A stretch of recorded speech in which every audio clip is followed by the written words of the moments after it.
Senator McCain, you'll join me in condemning domestic terrorists and racists. We've had one of those. He murdered 9 innocent people. Lindsey Graham was on the show speaking eloquently about that last week. But what is the president? Is he out of his mind? They are killing by the thousands of people in Iraq and Syria and soon Libya and Jordan.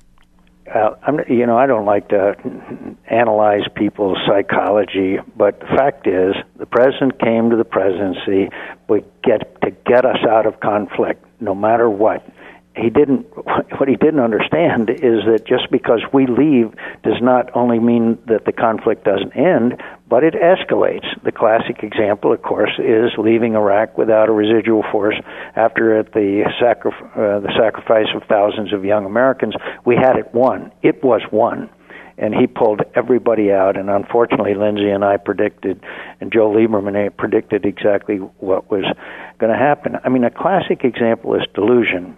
He said there have been 5,000 sorties. Did you hear that? Yes, I did. Yeah. Do you know what percentage of them returns without dropping a weapon? No, I don't. 75%. Wow. Okay. So there have been really 1,250 bomb-dropping sorties. Yeah, and wow. I guess the other sorties are to damage people's hearings. I don't know what else that flying over and back. And the fact he pointed out that we have succeeded in regaining some territory.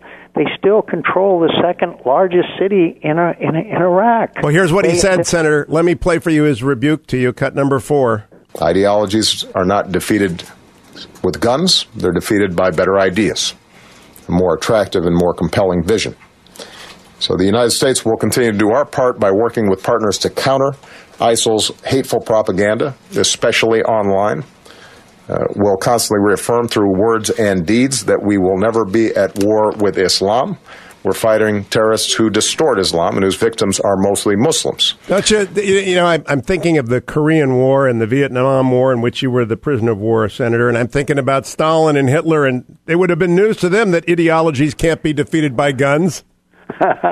and again, the delusion here that somehow this is just simply something that we can win by having nice programs and have Islamic clerics condemn them, and all that would be good. But first, you have to defeat them on the battlefield. Delusion. Then all the rest of that follows. I mean, there's no doubt there's ideological struggle here. There's no doubt there's an economic problem in those places in the world where they have, gigantic youth unemployment. All of those things are correct. But as I guess it was Bismarck, the issue will be decided by blood and steel. Yeah, you use the word delusion. That's a strong word, Senator. Are you standing by that word? Delusion? Here's the delusion. The delusion is going on right now in these negotiations with Iran, that somehow they will consummate a nuclear deal, no matter how bad, with Iran, and Iran will now be our partner.